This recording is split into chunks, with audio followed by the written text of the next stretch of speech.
어제 단독 보도로 전해드렸죠. 세상에 살고 있지만 우리 국민으로 등록되지 않은 이른바 그림자 아이가 또 확인됐습니다.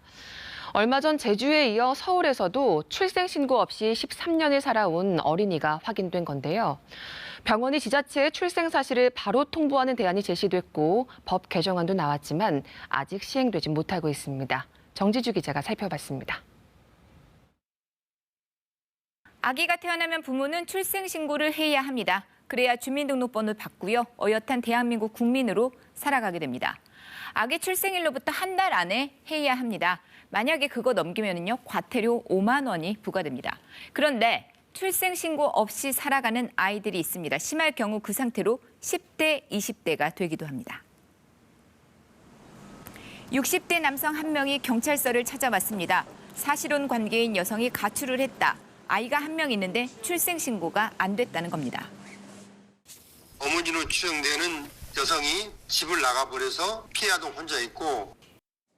그렇게 아이의 존재가 세상에 알려졌습니다. 4년 전쯤 아이는 여성과 이 동네 반지하방에서 살기 시작했다는데요.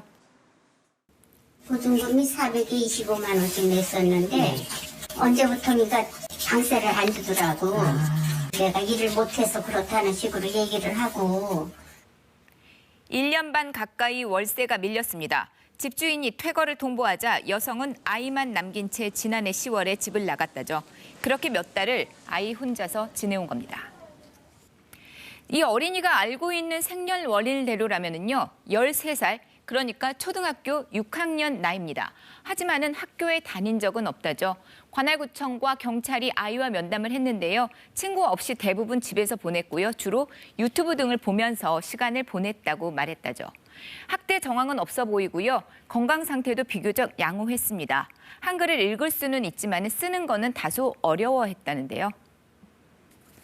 얘가 참 이쁘다. 나 그러고 그랬는데 엄마 그러는데 굉장히 목소리가 막던데. 이쁜 아이가 왜 그러게 됐지? 관할구청은 아이를 복지시설로 옮긴 뒤에 출생 등록과 학교 진학을 준비하고 있습니다. 그리고 출생 신고 없이 살아온 제주 세 자매 얘기입니다.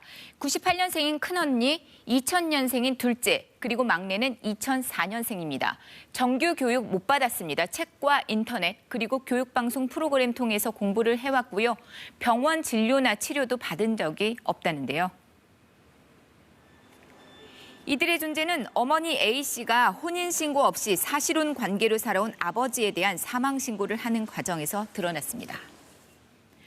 주민센터에 함께 간 딸들이 출생신고에 대해서 운을 띄웠고요. 그리고 A씨가 이걸 물어보면서 드러났다는 겁니다.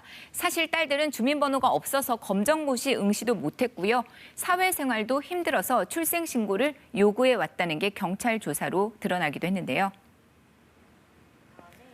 한편 어머니 A씨와 세 자매는 법원의 확인을 거쳐 출생신고를 하기 위해 유전자 검사를 받았습니다. 일치한다는 결과 받았고요. 이제 출생신고를 할 일만 남았습니다. 자, 그런데 사실 이렇게 출생신고가 안 된 경우가 정확히 얼마나 되는지 정부의 공식적인 통계는 없는 상황입니다. 한 비영리 단체에서 2019년부터 2년 동안 실태를 조사했더니요. 출생 미등록 아이가 146명이었습니다. 이건 대상이 공공위탁시설이었거든요. 출생 미등록 상태로 집에 있다면 그 아이는 통계에 잡히지도 않는 겁니다.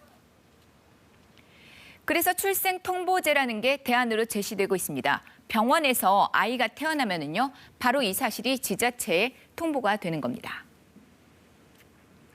미등록 아이가 발생이 되면요, 지자체가 법원 확인을 거쳐서 직권으로 등록하는 시스템인데요.